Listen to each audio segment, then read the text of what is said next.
What is that, you ask? Why, my good fellow, 'tis a 3D printed hollow 6-sided resin die. You very much desire such a thing? Then you must learn the ancient art of Modo and become a disciple of mesh fusion. Then and only then will the way open. In this morsel, we, or more accurately I, are, or more accurately am, going to create a 3D printable 6-sided die using mesh fusion. While I'm blathering, you will see me create a locator and add to it a couple of user channels to control the pip size and spacing between them. I don't think we need to go through that in excruciating detail. Once the controller is ready, let's create the geometry for a pip. A simple circle will suffice. Create a mesh and add the circle operation. Make it a sensible size. It doesn't really matter because we're going to be controlling this from our locator. Now we want to create the patterns for the pips. One pattern for each face of the die. This can be done with an array. So let's start with another new mesh and then add the array operation. We'll select the pip as the source mesh. We will need 3 pips in the X and Y directions. And remember to check replace source, otherwise the first position will not be populated. Let's wire the pip spacing variable in our controller to the array generator. Then the pip radius to the radius of the pip.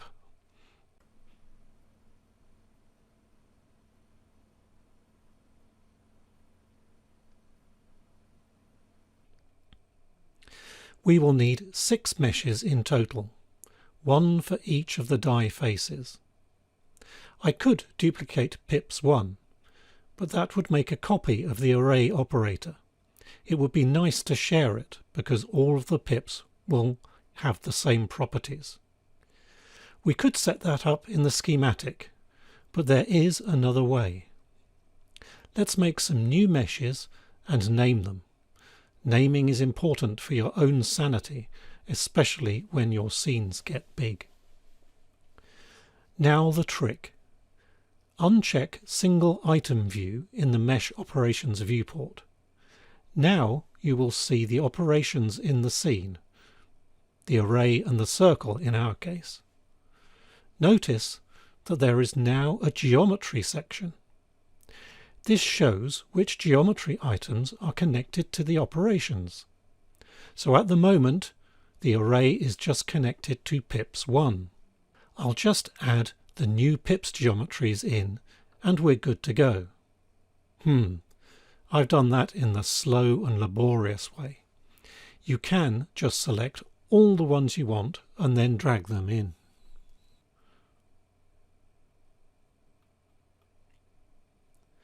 To get the 6 pip patterns, we can delete the pips that we don't want.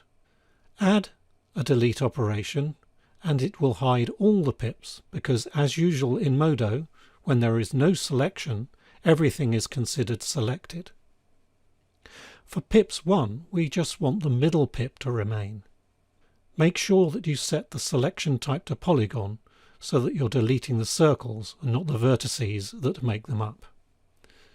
We could use either select by pattern or select by index.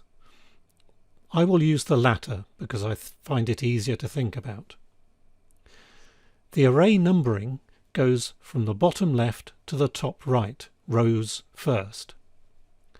We want to delete everything except index 4, which is the middle one.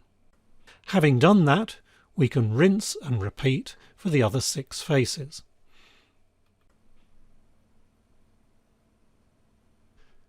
The next step is to put the pips in their place. Let's get ready to fusion by adding a soft cube to be the basic shape for the die, and then create a new fusion item. See this little drop down near the bottom of the fusion tools? This lets you select different display styles for your Fusion items. Notice also that a Fusion workspace has been created and the Fusion items graph has been populated. Currently it is the union of a single object, so there's nothing to get too excited about. Now we need to move the 6 sets of pips into place.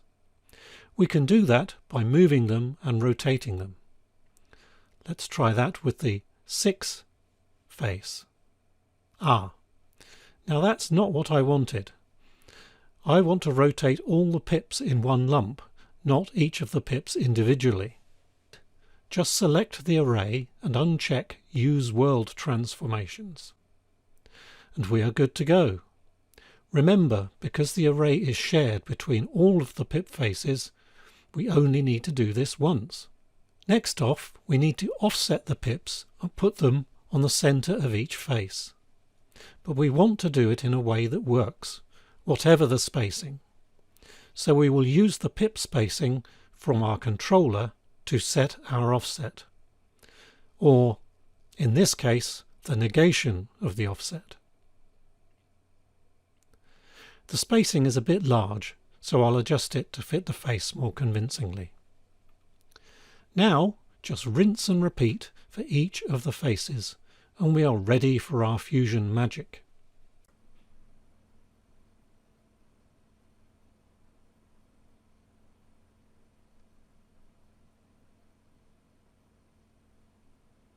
But first, I'll create a cube to hollow out the main cube. I'll give it some extra segments to give Mesh Fusion something to chew on, and then make it a bit smaller so that it's inside of the large cube. Now for the climax of all our hard work. Select all the pips and the inner cube, then the soft outer cube, and assign a subtractive role to them.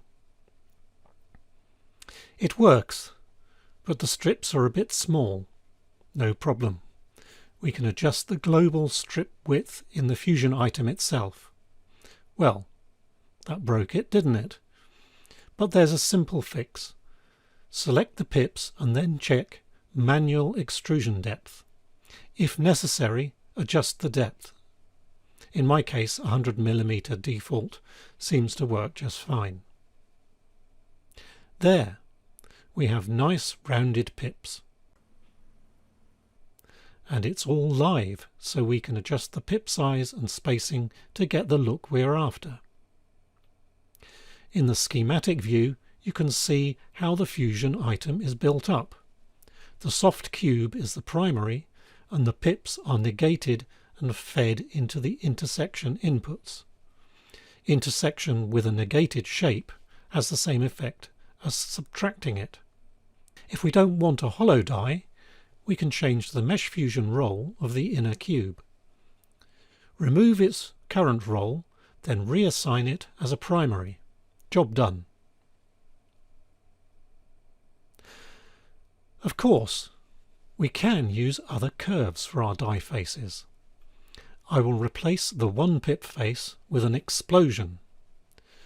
Remove the mesh role for the one pip and assign a subtractive role to the bang curve. It's nearly right, but we need to select manual extrusion again for the new curve. Better. But, well, the corners are not as nice as they might be. To fix this, select Sharp Bezier Corners, and the result is a lot cleaner. It was a Bezier with sharp corners after all. It's been a long road, but we are finally here. All that remains to do is to convert the Fusion item into a bona fide mesh. Then we can resize it. Remember, this die is the size of a bear at the moment. And then export it as an STL, for example, ready for your favourite slicer.